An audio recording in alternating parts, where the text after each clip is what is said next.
way back when, there was a time when you couldn't catch anyone under the age of 30 chiefing a vape. Until one day at Vaporizer Laboratories, they were cooking up and made a flavor that would change the game forever. Cotton candy. Now this revolutionary flavor forced these grown-ass 30-year-old men to take a good look in the mirror and ask themselves, damn, what do I look like as a grown-ass man sucking on this goddamn cotton candy stick? so they do what any responsible adult would do. They give it to their children. I mean, shit, kids love cotton candy. All of a sudden, business is booming for Vaporizer Laboratories, so they start cooking up even harder. Boom, Sour Patch Kids juice. Boom, applesauce juice. And boom, baby food juice. These babies will be sucking that shit like a soother. Kids' first words will be looking like, yo.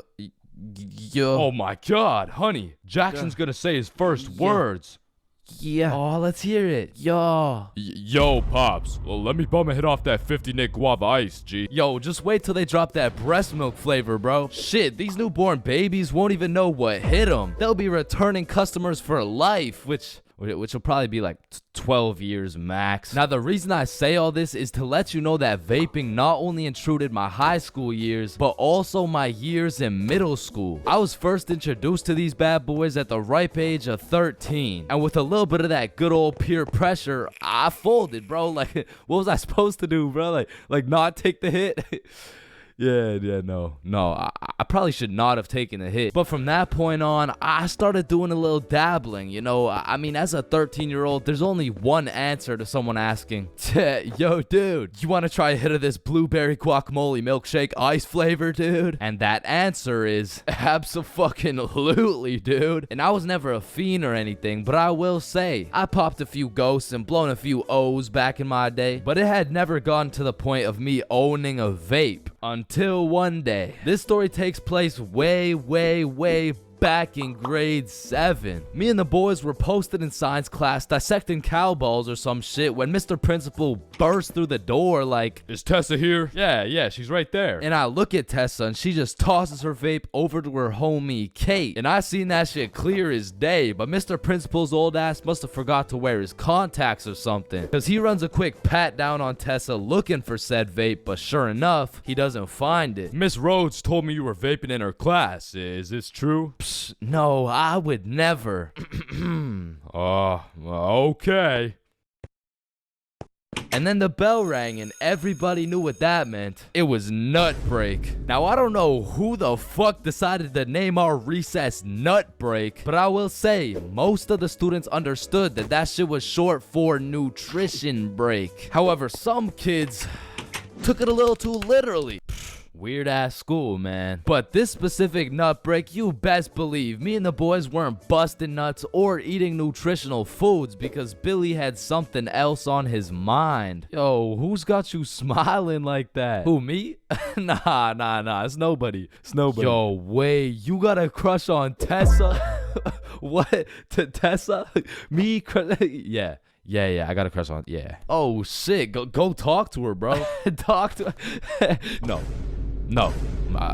Bro, it's simple. She's new to the school. She's probably looking for some friends. So just walk over and introduce yourself. You're right. I'm just gonna do it. Yes, sir. Hey, did I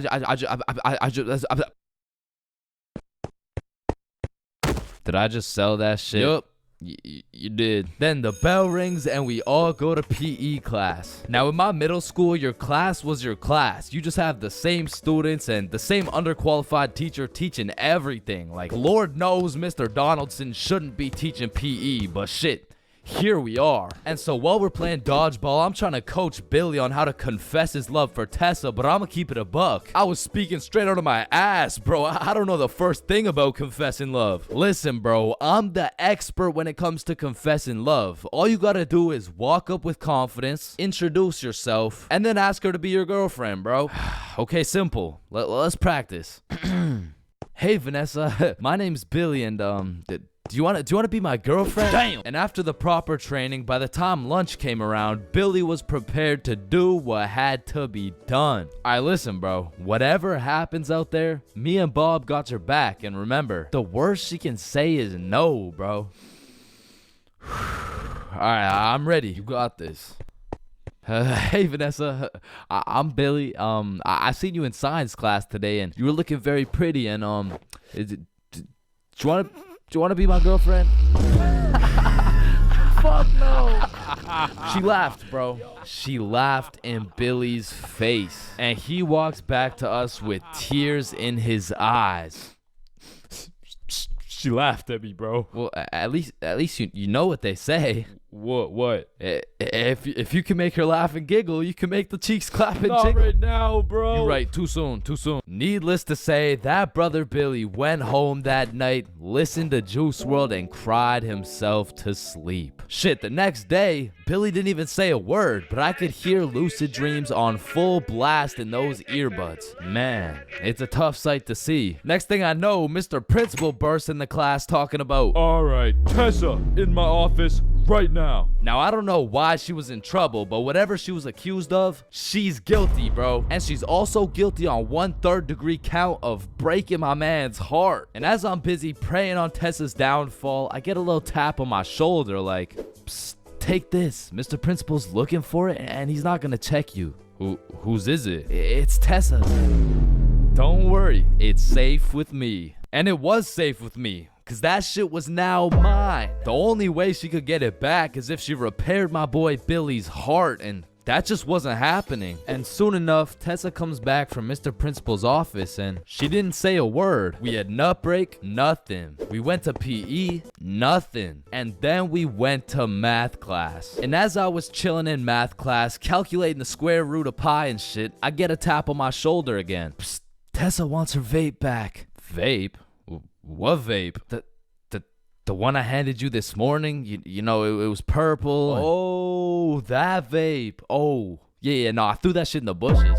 So she reports back to the person who gave her the vape, and she reports back to the person who gave her the vape, etc., until Tessa finds out, and she looks pissed. So she whispers to her friend, who whispers to her friend, etc.